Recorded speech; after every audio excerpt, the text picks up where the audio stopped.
Hello बच्चों, कैसे हो आप लोग। तो आपका स्वागत है ई लर्निंग विद मिशन रीव में।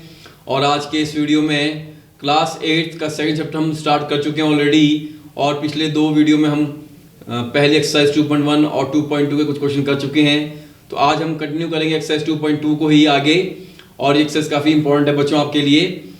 अब हमारे पास इसमें क्वेश्चन नंबर 4 हम स्टार्ट करेंगे एक्सरसाइज 2.2 8th क्लास का। देखो बच्चों, हमने क्या किया था पहले भी क्वेश्चन में, जो गिवन दे रखी थी स्टेटमेंट, उसको पढ़ के पहले क्या बनानी है, इक्वेशन को बनाना है। क्या बनानी है? Linear equation in one variable. और यही हमारा चैप्टर का भी नाम है। जब वो इक्वेशन बन जाएगी फिर इसको सॉल्व करके उस वेरिएबल एक्स वाई जेड जो भी हमने वहां पे इसको सपोज किया है, माना है, उसकी वैल्यू निकालनी होती है। राइट, चलिए क्वेश्चन करते हैं आज का fourth question. Sum of two numbers is 95। तो बच्चों मैंने क्या बोला, ये क्वेश्चन पहली की तरह है। अब आप मन में कोई दो नंबर सोचो, और वो दो नंबर ऐसे सोचने आपने कि जब आप उनको प्लस करोगे आपस में तो उनका प्लस 95 आना चाहिए। फॉर एग्जांपल देखो, मान लो एक नंबर लिया मैंने सोचा पहला नंबर 60 और दूसरा नंबर सोचा मैंने 35, और जब मैंने प्लस किया तो देखो इनका सम जो है वो 95 आ रहा है। ठीक है, इस तरह से आपने भी कोई दो नंबर सोचने हैं जिनका सम 95 आए। तो देखो बच्चों, और ये भी देख रहा है कि एक नंबर बड़ा एक नंबर छोटा है। और यहां क्वेश्चन में लिखा भी है कि if one exceed the other by 15, कि जो दो नंबर हमने मन में सोचने हैं वो दो नंबर कैसे होने चाहिए, एक बड़ा होगा एक छोटा होगा। वो मुझे कहां से पता चला? वो पता चला यहां से कि जो वन नंबर है, यानी कि जो पहला नंबर मान लो मैंने सोचा, वो एक्सीड करेगा, यानी कि वो ज्यादा होगा। एक्सीड का मतलब वो ज्यादा होगा किससे? दूसरे से। कितना ज्यादा होगा? वो दूसरे से 15 ज्यादा होना चाहिए, यानी कि जो बड़ा नंबर है वो छोटे नंबर से 15 बड़ा होना चाहिए। आगे बात समझ में? अच्छा, अब देखो बच्चों, सपोज कर लो मैंने पहला नंबर आपके पास सोचा 60 ही,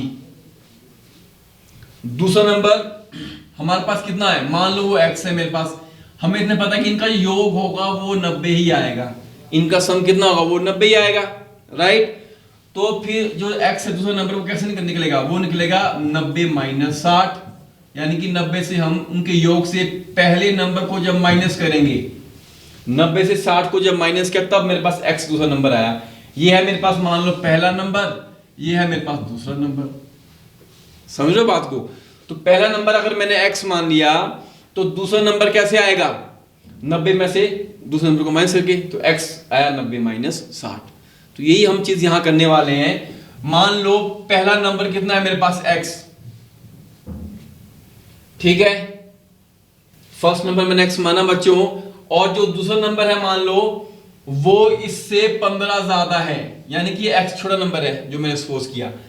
and second number exceed the other by 15। ये क्वेश्चन में दे रखा है कि जो दूसरा नंबर है वो पहले से कितना ज्यादा है, 15 ज्यादा है। तो यानी कि देयरफॉर सेकंड नंबर कितना हो जाएगा मेरे पास? पहला नंबर x है, मान लो ये x नंबर कैसा है, छोटा है, तो दूसरा नंबर है वो इस x से 15 ज्यादा है। तो सेकंड नंबर कितना आएगा बच्चों मेरे पास? वो आ जाएगा x प्लस 15। वो आ जाएगा मेरे पास x प्लस 15। तो फर्स्ट नंबर भी आ गया, सेकंड नंबर भी आ गया x प्लस 15। तो यहां पे जो मैंने पहले आपको बताया था कि फर्स्ट नंबर x है तो दूसरा नंबर आएगा माइनस करके 90 से, उनके योग से। वो करने की जरूरत नहीं है। ठीक है, वैसे भी कर सकते थे पर यहां पे हम इस मेथड से कर रहे हैं जो क्वेश्चन में दिया ही है। तो पहला नंबर x है, मान लो ये छोटा नंबर है। सेकंड नंबर क्या है?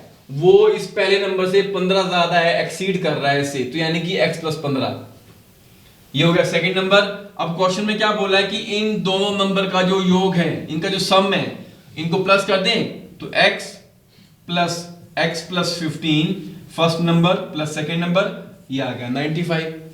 क्योंकि ये क्वेश्चन में बोल रखा है सम ऑफ टू नंबर, दो नंबर का योग 95 है। तो x प्लस x आ गया 2x प्लस 15 इक्वल टू 95। अब जाके हमारे पास ये पूरी इक्वेशन बन गई। तो ये बन गई linear equation in one variable. Variable यहाँ पे x है, 1595 कैसे हैं, ये नंबर है।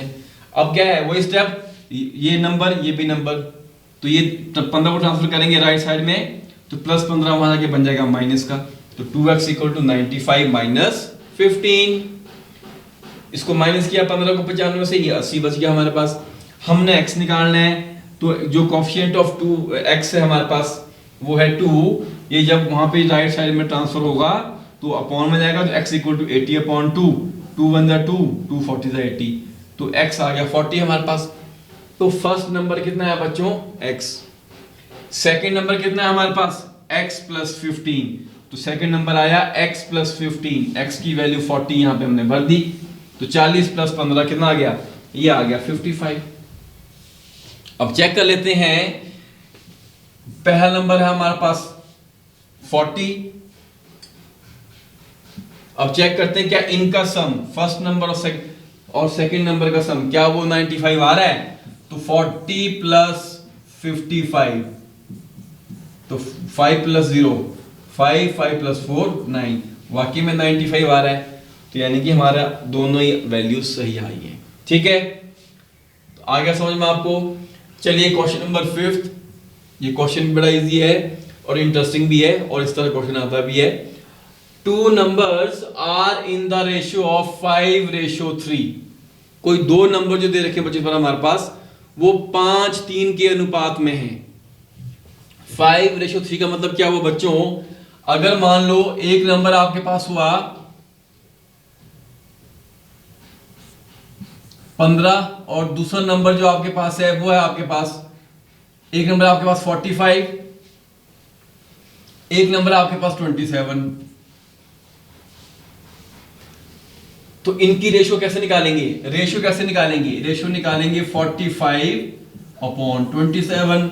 अब देखो 9 3 27, 9 5 45, तो इनकी जो रेशियो आई 5 अपॉन 3, डिवाइड हो रहा ना ये, तो रेशियो कैसे निकालते हैं, तो 5 अपॉन 3 को कैसे लिखा मैंने, इसको लिखा मैंने 5:3। तो ऐसे कोई दो नंबर है हमारे पास जिनका आपस में अनुपात 5:3 का है, तो अनुपात ऐसे निकाला जाता है। ठीक है, ये क्वेश्चन में दिया कि वो 5:3 के अनुपात में है। ओके, अब क्या दे रखा है, इफ दे डिफर बाय 18, और यही बोल रखा है कि भी उन दोनों में अंतर कितना है, उन दो नंबर में, यानी कि 45 पहला नंबर, 27 दूसरा नंबर। जब इन दोनों को आपस में माइनस करेंगे 45 माइनस 27, तो इनके बीच में जो अंतर है वो भी दे रखा है हमारे पास 18 का। तो बताओ वो दो नंबर क्या होंगे। ठीक है, अच्छा अब देखो, अब क्योंकि उनके बीच का अनुपात दे रखा है कि वो 5:3 के अनुपात में आते हैं, तो मैंने क्या कर लिया, माना फर्स्ट नंबर वो मान लिया मैंने 5x,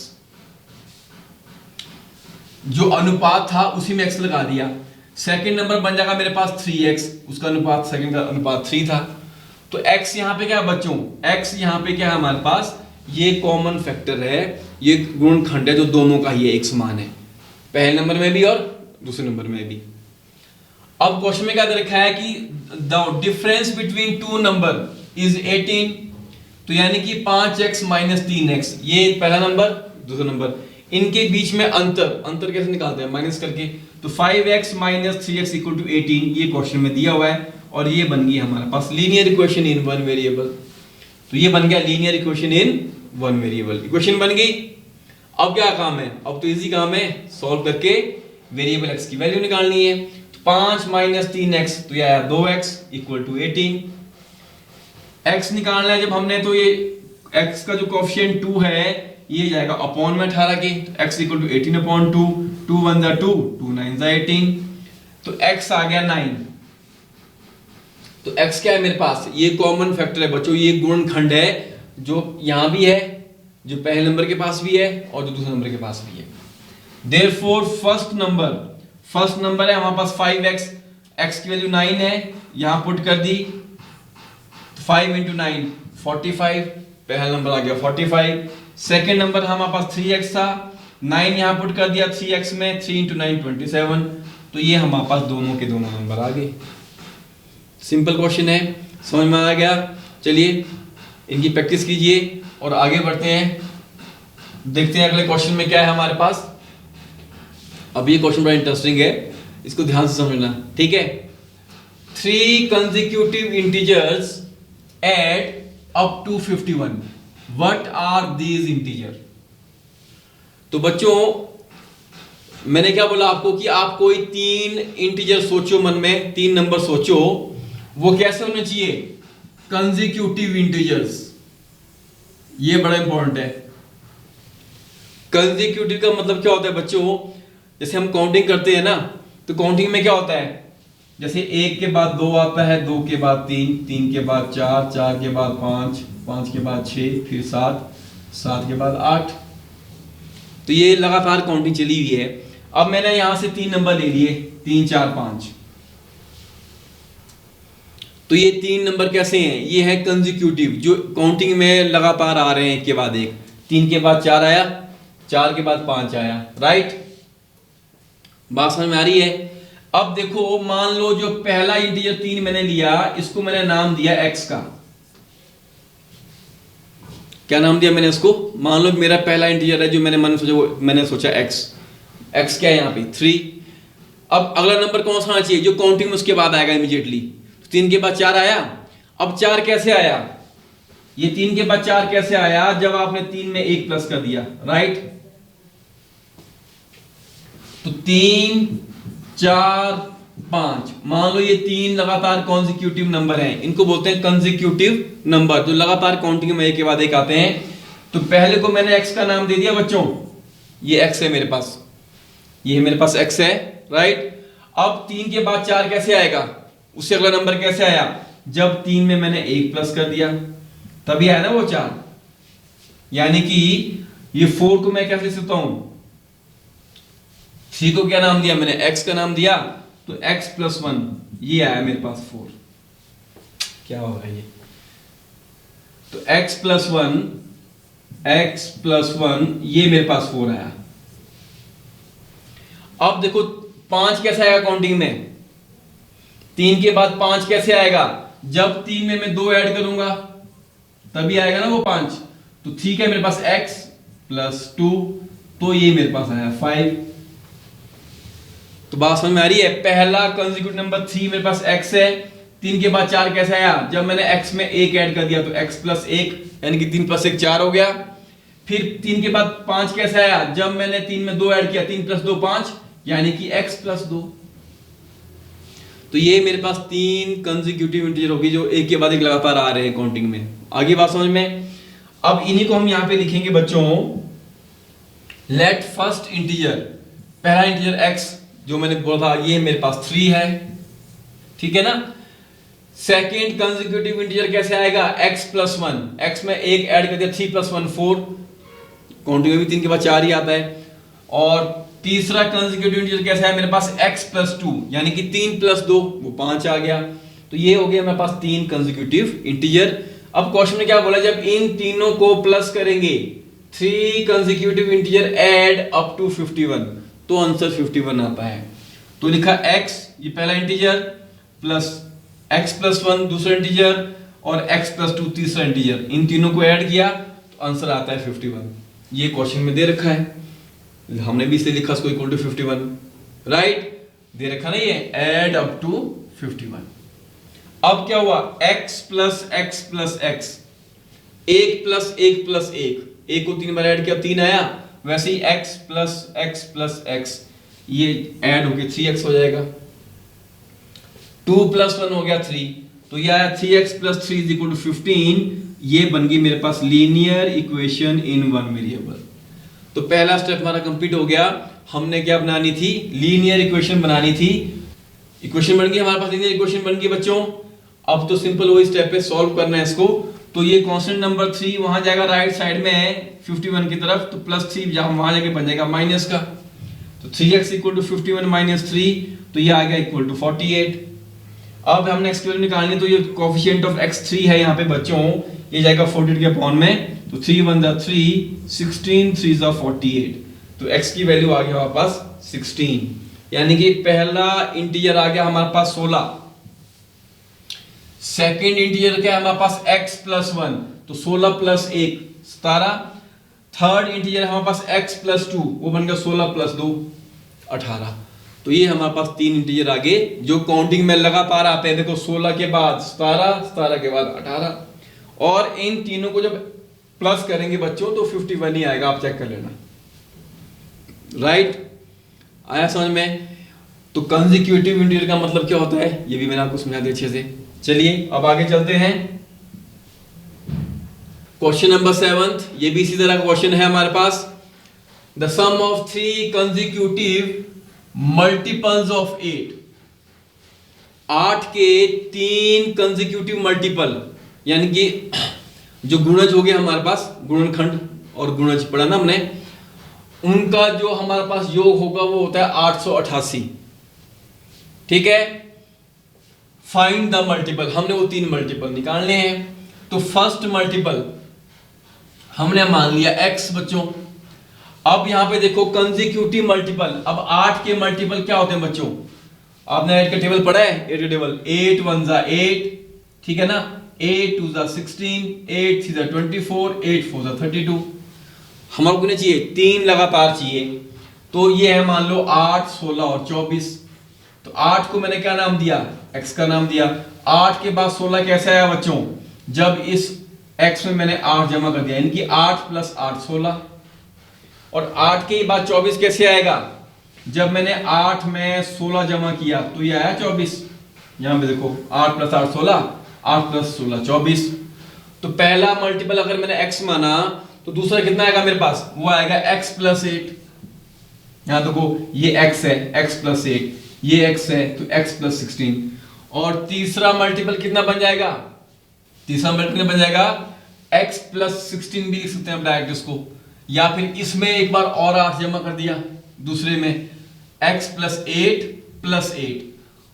ठीक है, और आएगा कितना? वो आएगा वो तो नहीं, x प्लस 16 ही आना है वो। क्यों? क्योंकि 8 प्लस 8 16 होते हैं। तो ये लगातार 3 मल्टीपल हो गए हमारे पास। अब क्वेश्चन में क्या बोला कि इनको जब प्लस किया आपने, इन तीनों का जो सम है वो 888 है। तो पहला मल्टीपल x प्लस 8, इसमें दूसरा जमा किया x प्लस 8, पहला x था, तीसरा था x प्लस 16। तो ये है 8 के 3 लगातार मल्टीपल, कंसेक्यूटिव मल्टीपल, इनका योग हुआ 888। x plus x 3x, 16 plus 8 24। अब ये बन गया 3x plus 24 equal to 888, 3x plus 24 equal to 888। ये बन गई linear equation in one variable. Equation बन गई, अब तो सॉल्व भी करना है। तो ये नंबर 24 जाएगा राइट साइड में, वहां जाके माइनस का हो जाएगा, तो 3x इक्वल टू 888 माइनस 24। इसको माइनस किया तो ये बचेगा 3x इक्वल टू 864। अब x निकालना है, ये कोएफिशिएंट ऑफ x जो है वो 3 है, वो जाएगा अपॉन में, तो x इक्वल टू 864 अपॉन 3। अब डिवाइड करेंगे 864 को 3 से, तो आप उसको ऐसे डिवाइड कर लो, लॉन्ग डिवीजन से भी कर सकते हो। तो 3 2 जा 6, 8 माइनस 6 2, फिर 6 तो 26 बन गया, 3 8 जा 24, 26 माइनस 24 2, फिर 2 4 नीचे आया 24, 3 8 जा 24। तो x से डिवाइड किया हमने 864 को, तो आंसर आया 288। ये पहला मल्टीपल आ गया हमारे पास 8 का। सेकंड मल्टीपल है x plus 8, x plus 8 second multiple, x की वैल्यू है 288। सेकंड मल्टीपल, सॉरी यहां पे मैंने गलत दिखाई है, ये आएगा सिंपल आपके पास x प्लस 8, यानी कि x प्लस 8 का मतलब हुआ 288 प्लस 8, जो यहां से लिखा आगे देखो, ठीक है।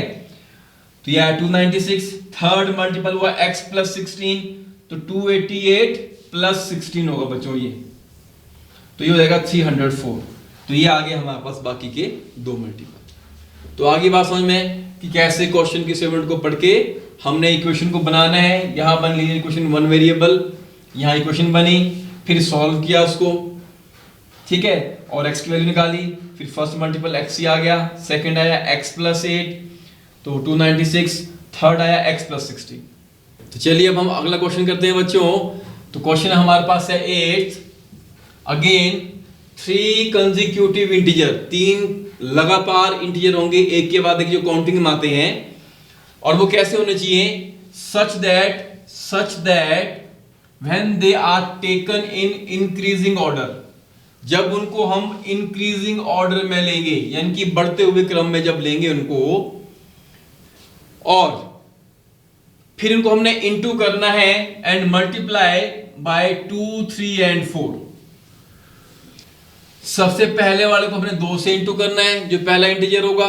उससे बड़ा इंटीजर होगा उसको हमने दूसरे को 3 से इंटू करना है, और उससे बड़ा जो इंटीजर होगा तीसरा कंसेक्यूटिव जो काउंटिंग सबसे लास्ट में आएगा, उसको हमने 4 से इंटू कर देना है। फिर उनको आपस में प्लस करना है and they add up to 74। और फिर जब उनको 2, 3 और 4 से इंटू करने के बाद फिर जब प्लस करेंगे तो उनका आंसर 74 आएगा। ये क्वेश्चन में गिवन है, फाइंड दीज नंबर। तो बताओ वो ऐसे 3 इंटीजर कंसेक्यूटिव कौन से हैं? तो ठीक है, लेट पहला इंटीजर हमने क्या मान लिया? पहला इंटीजर है हमारे पास x। दूसरा कंसेक्यूटिव क्या आएगा जो काउंटिंग उसके बाद आएगा? वो होगा x+1, वो उससे एक बड़ा होगा तो इसलिए x+1। फिर तीसरा इंटीजर जो कंसेक्यूटिव होगा वो इस x में कैसे आएगा बच्चों? इस x में 2 ऐड कर देंगे, या फिर इस दूसरे इंटीजर में एक और ऐड कर दिया। 2 के बाद 3, 3 कैसे आया? 2 + 1। 3 के बाद 4 कैसे आया? 3 + 1। तो x+1 में जब एक और ऐड कर दिया तो बन गया x+2। तो ये आगे 3 कंसेक्यूटिव इंटीजर। ठीक है, अब क्वेश्चन में क्या बोला है कि सबसे पहले वाले को 2 से इंटू करो, तो यहां पे कर दिया 2 × x 2x। सेकंड को करना है हमने 3 से इंटू दूसरे इंटीजर को, तो ये कर दिया 3 × x+1। इसको सॉल्व कर दिया 3 × x 3x, 3 × 1 3, ब्रैकेट खोल दी।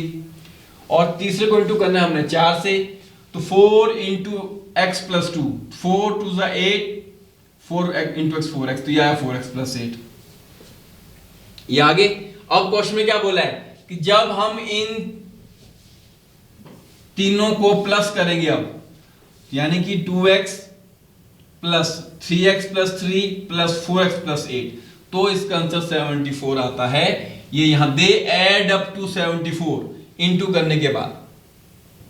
अब देखो यहां पे 2x + 3x और 4x, ये वेरिएबल वाले टर्म है। ये यहां भी x, यहां भी x, यहां भी x, इनको आपस में ऐड कर देंगे जैसे नंबर ऐड होते हैं।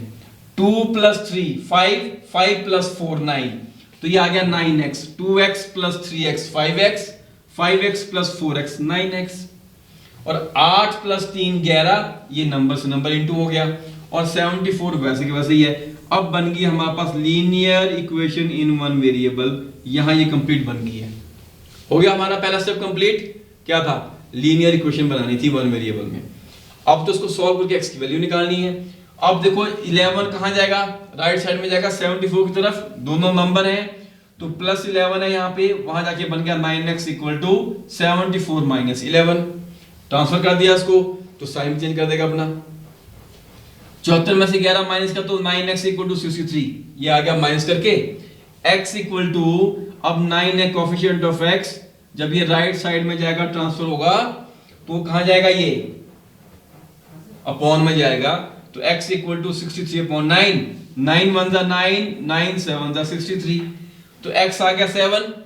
ये पहला इंटीजर आ गया हमारे पास 7। सेकंड इंटीजर क्या था? x+1, यानी कि 7 + 1 जो काउंटिंग में उसके बाद आता है, तो ये हो गया 8। थर्ड इंटीजर था x+2, तो वो कैसे आएगा हमारे पास? 7 + 2 9। Simple question. चलिए अब मैं उम्मीद करता हूं ये आपको समझ में आ गए हैं। अब आगे बढ़ते हैं, हम क्वेश्चन नंबर 9 करते हैं आपका। अब देखिए the ages of Rahul and Haroon, 2 बच्चे हैं राहुल और हारून, उन दोनों की जो उम्र है, उनकी उम्र की जो रेशियो है, उनकी उम्र का अनुपात है, ठीक है, हमने कंपेयर किया तो वो अनुपात आया 5:7। ये क्वेश्चन में दिया है आपके पास। अब क्वेश्चन में क्या बोला? 4 years later, कि आज से 4 साल के बाद। अभी की बात क्या है? अभी क्या बोला कि उनकी राहुल और हारून की एज का अनुपात है 5:7। आज से 4 साल बाद क्या होगा? उनकी जो भी उम्र होगी, दोनों की एज को जब प्लस कर देंगे, sum of their ages will be 56। तो 4 साल के बाद उनकी एज को प्लस करने के बाद जो आंसर आएगा वो आएगा 56। What are their present ages? तो बताओ इस टाइम उनकी उम्र क्या है दोनों की? तो हम मान लेंगे लेट गिवन क्या दे रखा है, रेशियो दे रखी है age of Rahul upon age of Haroon, वो है 5/7, यानी कि ये है 5:7 का मतलब कंपेयर किया हमने, अनुपात निकाला उन दोनों की उम्र में। तो let present age of Rahul, आजकल जो राहुल की एज है ये है उसकी प्रेजेंट एज,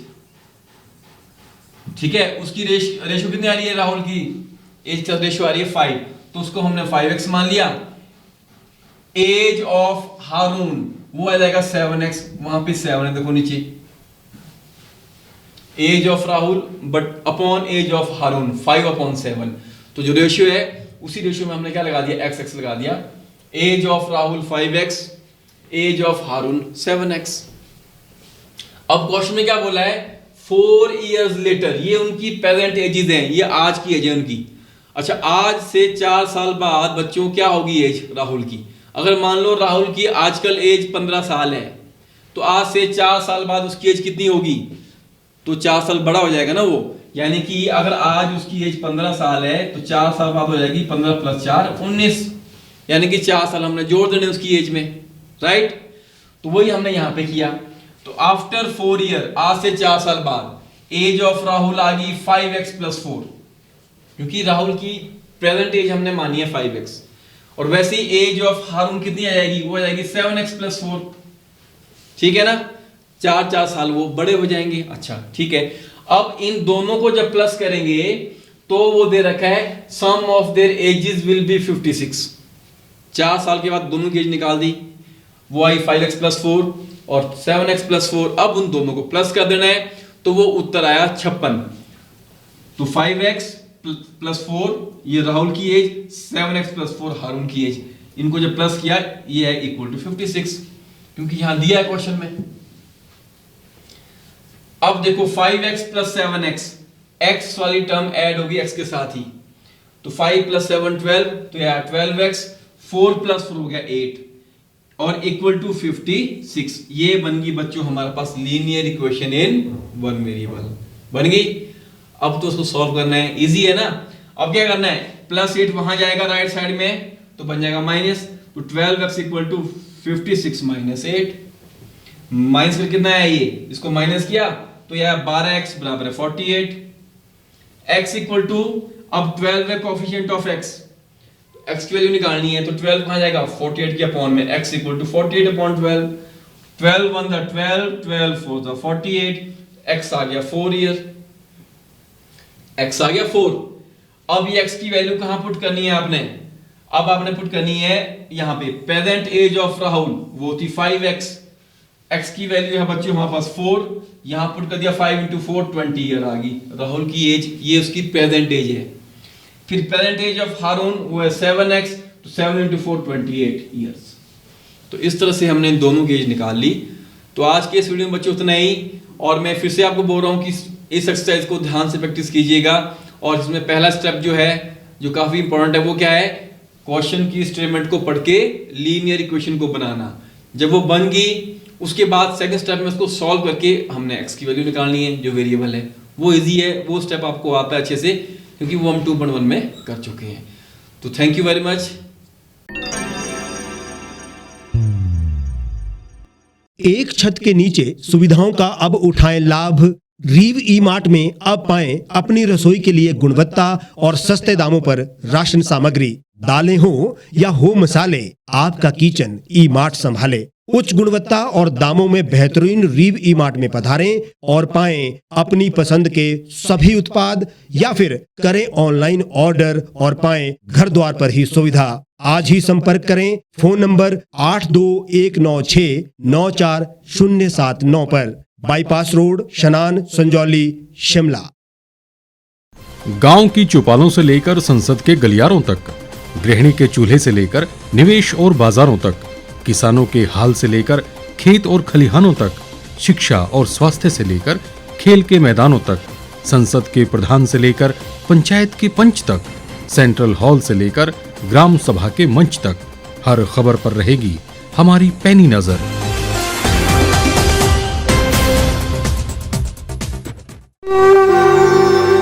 भारतवर्ष, जिसे आप दशकों से सुनते आए हैं कि सोने की चिड़िया थी, इसके पंख पहले मुगलों ने कुतरे, फिर अंग्रेजों ने, और आज राजनीतिक प्राणी कोई कोर कसर नहीं छोड़ रहे। आज भी लगभग 25 करोड़ लोग रात को भूखे सोते हैं। करीब 2 करोड़ लोगों के पास घर नहीं है। भ्रष्टाचार में हमारा 176 देशों में 80 नंबर आता है। औसतन 100 महिलाओं के साथ हर दिन ज्यादतियां होती है और ना जाने क्या क्या। देश की संसद से कुछ ही दूरी पर चादर लपेटे सैकड़ों लोग सुबह नील गगन के नीचे सोए हुए मिलते हैं। क्या आप एक ऐसे भारत की परिकल्पना नहीं करना चाहेंगे जहां कुछ ऐसा किया जाए कि 1 वर्ष के भीतर देश में कोई भिखारी या लाचार भी आश्रयहीन न रहे?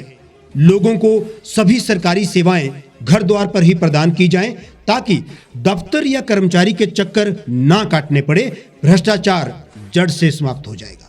सेवा प्रदाताओं की पब्लिक रेटिंग यानी जनाकलन और तकनीक द्वारा अपराधों का शून्यकरण किया जाए। स्वास्थ्य और आधारभूत शिक्षा सभी के लिए समान गुणवत्ता के साथ निशुल्क प्राप्त हो, और भी बहुत कुछ। यदि आप इस पवित्र राष्ट्र निर्माण यज्ञ का हिस्सा बनना चाहते हैं तो आज ही राष्ट्रीय लोक नीति पार्टी से जुड़ें। अब देश राजनीति से नहीं, लोक नीति से चलेगा। विजिट करें वेबसाइट rashtriyalokniti.org।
लेटेस्ट खबरों के लिए आप यूं ही देखते रहिए the Reap Times. Like, share और सब्सक्राइब करना ना भूलें।